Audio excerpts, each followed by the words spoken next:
In this school, I met a fourth grader, and I asked her to read to me, and she read to me in English. She's Latina. She read haltingly, but she could read, and then I asked her to read to me in Spanish. Try this first word. Animal. All right, that's animal in English. In Spanish, it would be... Animal? Animal. What is animal? An animal. Animal. And what is this word? Future. Fuerte. Fuerte. And she couldn't do it. And she said, I wish the school could teach me to read and write in Spanish. The school will teach her to read and write in Spanish. Do you know when? When she gets perhaps to junior high school or intermediate school or high school. I mean, what is stopping anyone from taking language classes at that point, whether it be Spanish, whether it be German, whether it be French, or whatever the language? Why wait until high school or wait until college to take Spanish 1 and Spanish 2? They've learned more than I can learn in Spanish 1, 2, and 3, and they're just in 1st and 2nd grade. Paula Mahan uses an approach called dual language. What separates dual language from bilingual education and English immersion is the insistence that English alone is not enough. Speaking and writing in 2 languages is the goal. Mahan created the dual language program here at Grandview Elementary School in Los Angeles. Mahan teaches this science lesson to native Spanish and English speakers entirely in Spanish. About 70% of her day is spent using Spanish. Ya yo quiero que ustedes pueden pensar. Piensen ustedes. La zanahoria. ¿Y también? La zanahoria va a subir. La raíz. Ay, el raíz va a subir. El agua. ¿Y qué va a pasar? Marcela? ¿Qué? Puntitas de color? Uh-huh. We are all learning a second language.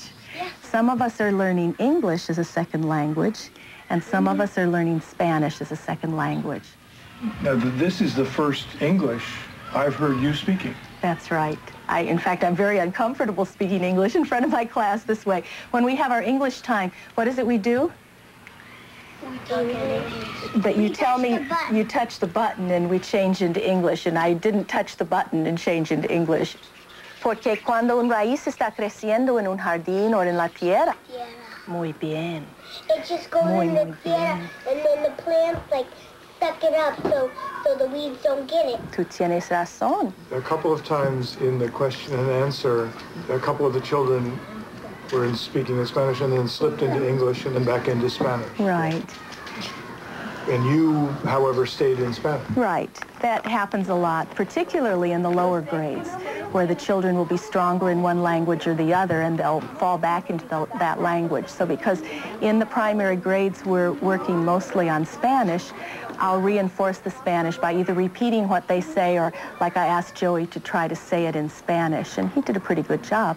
¿Y qué va a pasar otra vez en español, Joey? Se va los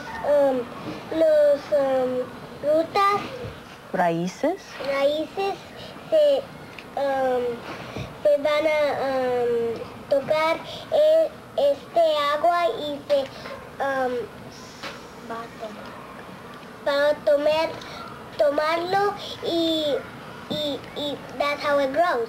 Talk about bilingual education. It's to get the Spanish-speaking kids into English. Mm-hmm. This is not that. No. It's a different approach? It's very different from that. The reason being, when it's to get them, as you say, into English, it's an indication that there's something wrong with where they are. What we're saying is there's nothing wrong with where they are. In fact, where they are is in a real plus place. They have a language. And when we can take that language and in a situation like this of half English speakers, half Spanish speakers, share the language with each other. En este mundo es muy importante para tener dos lenguajes, ¿verdad? I can speak 3 languages, and I like to speak my language because I like French, and I like Mexican and English. Okay, and why do you think it's important to know 3 languages?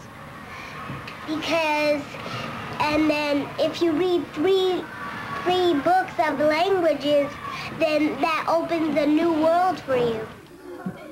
In a few years, these students will be in Julie Kopp's 5th grade class, and all will be bilingual and biliterate. Half of their day will be in Spanish, the other half in English. Onto your circle, so you remember what type of pattern block you used. No, we have to divide it by 360. Dual language students do better on tests than students in bilingual education and English immersion.